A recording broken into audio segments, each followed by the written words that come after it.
Hi fun class friends, it's story time. Today I'm going to read to you The Social Butterfly.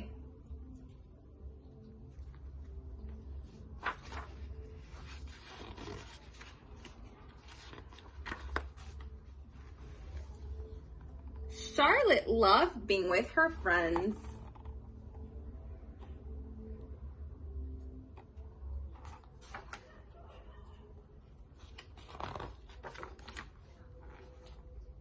She loved playing dolls with Lily, dress up with Etta, house with Ben, and trucks with Max.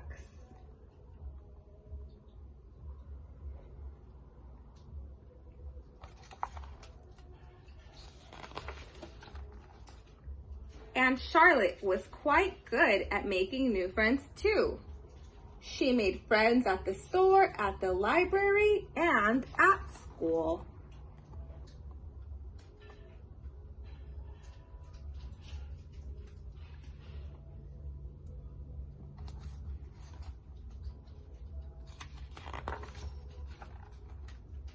Charlotte loved school. She loved learning, and she loved being with her friends. But sometimes she tried to do both at the same time. During morning meeting, she kind of listened to Miss Flora, but she mostly whispered with her friends.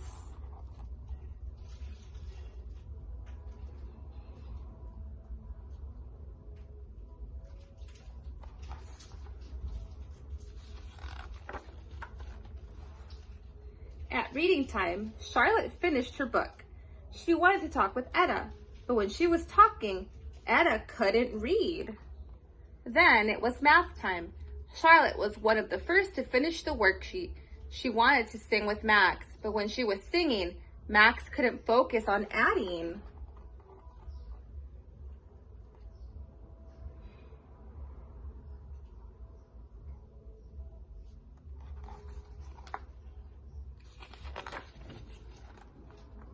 And when it was lunchtime, Charlotte was so busy talking and laughing with Lily and Ben that none of them had time to eat.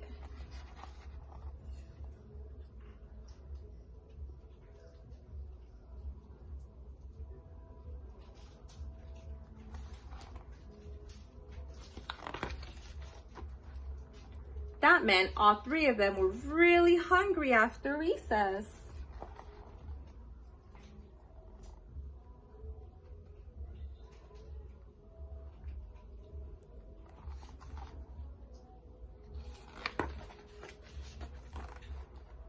The next day was show and share, but Charlotte didn't know that. She hadn't been paying attention during morning meeting the day before. She didn't have anything to share, and neither did Etta because they'd been talking instead of listening.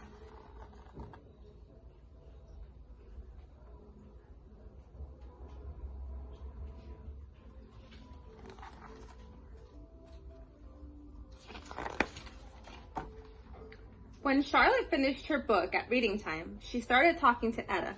"Charlotte," Etta cried, "I can't read when you're talking." After Charlotte finished the day's math worksheet, she started to tell Max a joke. "Charlotte," Max said, "I can't count when you're talking."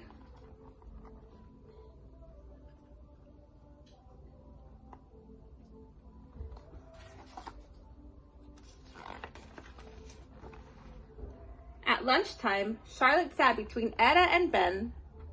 Before she could even open her mouth, Ben said, "My mom says I shouldn't talk at lunchtime anymore. I was so hungry yesterday that I was kind of a handful."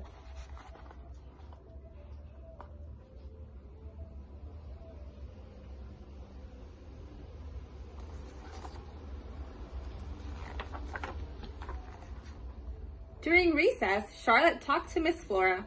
"My friends don't like me today," Flora said. "That's not true," Miss Flora said. "Your friends like you." "Then why don't they want to talk to me?" Charlotte asked. Oh, she's so sad.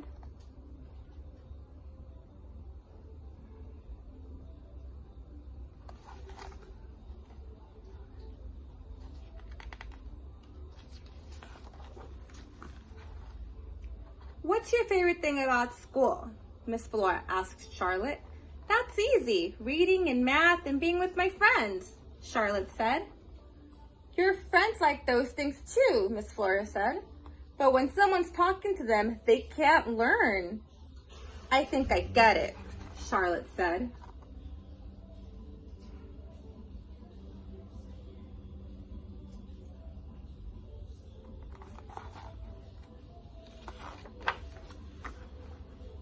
The next day, Charlotte sat behind Lily during morning meeting, but she didn't talk. Charlotte sat still and listened.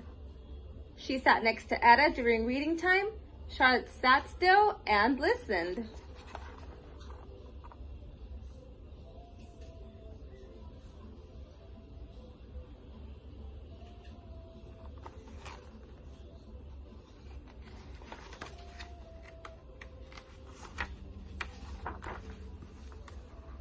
Charlotte sat next to Lily during math. She waited until Lily finished her worksheet before she told her a joke. She ate lunch next to Ben. They talked a little, but they finished all their food.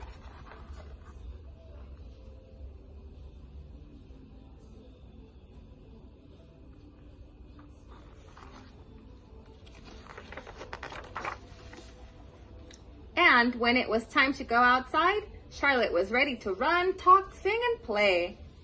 And so were her friends.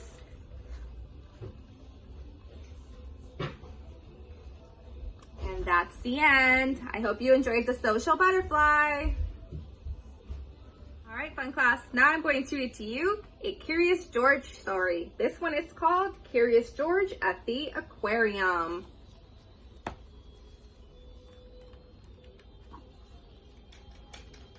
Just let me find it.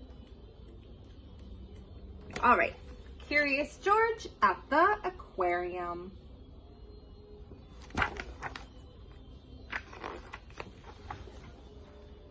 This is George. He was a good little monkey and always very curious.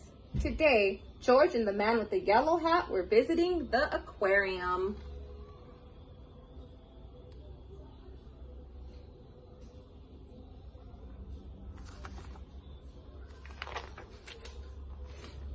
George, said the man, please wait here while I buy the tickets. George tried to wait, but he was so excited. What was inside? He wanted to look over the walls, but they were too high.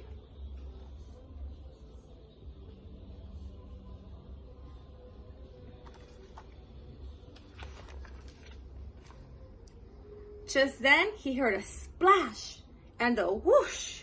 Water flew high into the air. People cheered. What could that be? George was curious. He hopped over the gate into the aquarium. How surprised he was!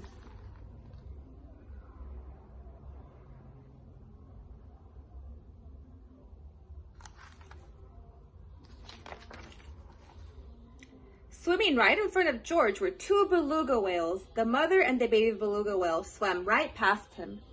And not far away was a family of sea lions, diving and splashing. What fun! George noticed people walking toward a big door. Could there be more to see? He followed the crowd.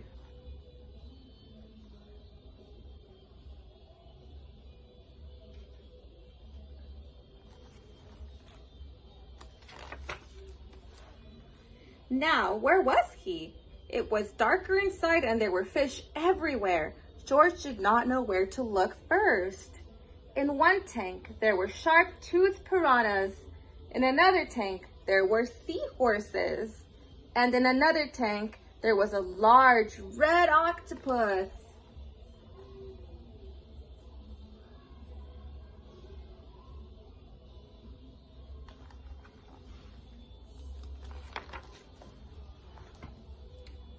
George saw a group of children across the room. An aquarium staff member was pointing to different sea creatures. This is a starfish, this is a clam, and this is an urchin. Nearby, there was a long, low, colorful tank. It was perfect for touching. George was curious. As he reached his hand into the water, a large crab came scuttling out from under a rock and right toward his finger. Snap! Ouch! Poor George, he did not like this exhibit.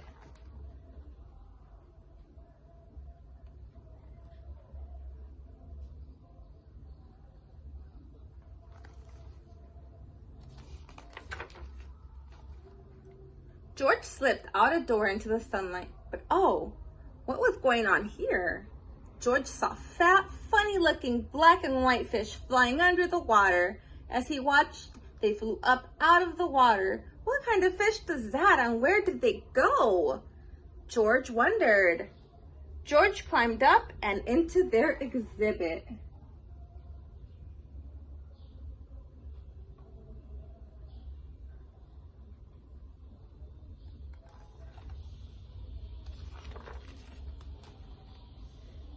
They were not fish at all, but penguins, of course. George hopped like a penguin, flapped his wings like a penguin, and waddled like a penguin. A crowd gathered and laughed, but when he slid on his belly like a penguin,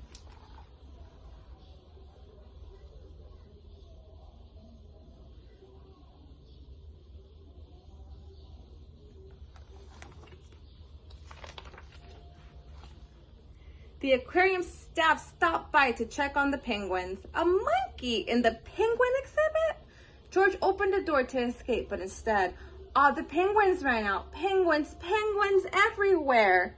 The staff was angry at George. How could they catch all the penguins?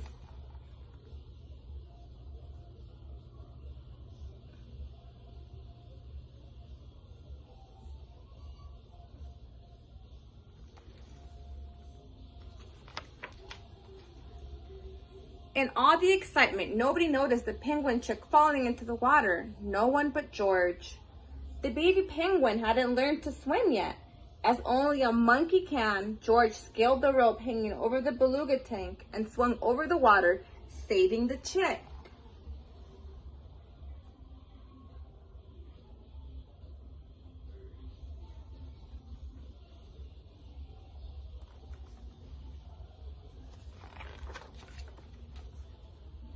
The director of the aquarium and the man with the yellow hat heard the commotion and came running. "That monkey helped the baby penguin," said a boy in the crowd. "No one else could have saved him," said a girl. The director thanked George for his help and made him an honorary staff member of the aquarium.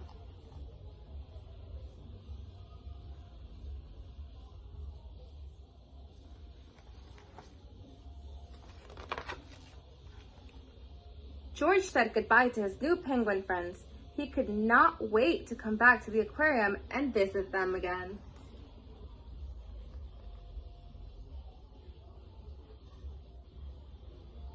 All right, friends, and that was the end of Curious George at the aquarium. I hope you enjoyed it.